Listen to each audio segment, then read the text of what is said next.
Lexique. Aujourd'hui, je tente une vidéo à l'extérieur. Peut-être qu'il y aura des bruits environnants. Bon, vous me les pardonnerez. Alors, je vais vous parler d'une expérience, de l'expérience que j'ai eue étant enfant, qui va vous servir, je pense. Euh, Quand on est dyslexique, on est vraiment différent des autres. On a une différence. Et on est avec cette différence. Et toute notre enfance, et même dans notre vie en général, il y a des gens qui vont essayer de gommer cette différence, d'essayer de l'effacer, comme si on avait une gomme comme ça. C'est pas possible. Cette différence, vous allez la garder toute votre vie, comme je les garde encore actuellement. Mais en revanche, quand j'étais petit, c'est à l'école que je l'ai découverte, cette différence. Moi, j'ai écrivé phonétiquement. Alors, c'était catastrophique. En écrivant phonétiquement, j'avais zéro en dictée tout le temps, en orthographe, en rédaction, etc. Même si j'inventais de bonnes histoires. Et puis, à un moment, je trouvais que j'inventais des trucs quand même.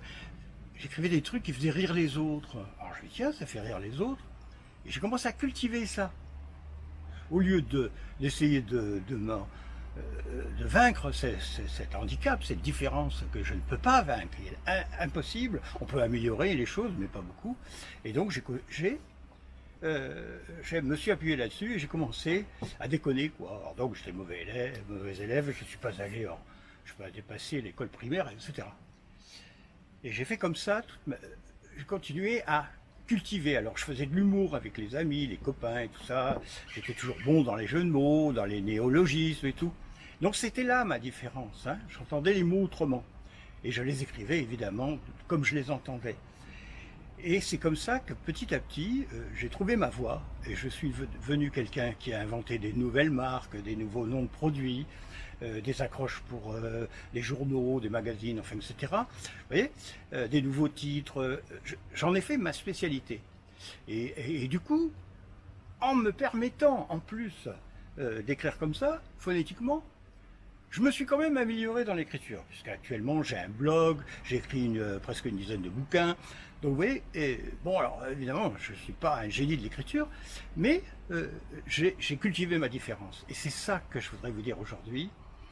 Ne vous laissez pas écraser par ceux qui veulent vous gommer, effacer cette différence. Au contraire, cultivez-la. Et vous allez vous épanouir, vous allez vous réjouir. Ça va, quelle qu'elle soit.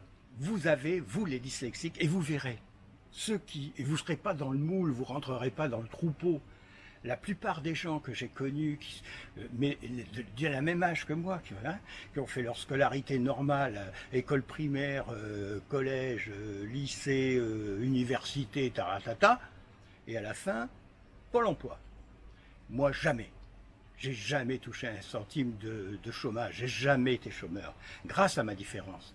Donc, regardez bien quelle est votre différence. Qu'est-ce qui vous différencie des autres? Et cultivez-la. Vous verrez, vous serez étonné et ravi par les résultats. Ça ne vient pas tout de suite. Ça, hein. Alors, j'oublie d'ajouter une chose. Il faut être courageux. Mais les dyslexiques sont courageux, tenaces. On dit qu'on nous prend pour des fainéants, mais en réalité, on travaille 2 ou 3, 4 fois plus que les autres. Alors, s'appuyer sur sa différence, vous verrez que ça vous demandera un effort, mais vous êtes habitué à l'effort. Allez les gars, courage et cultivez votre différence. À bientôt.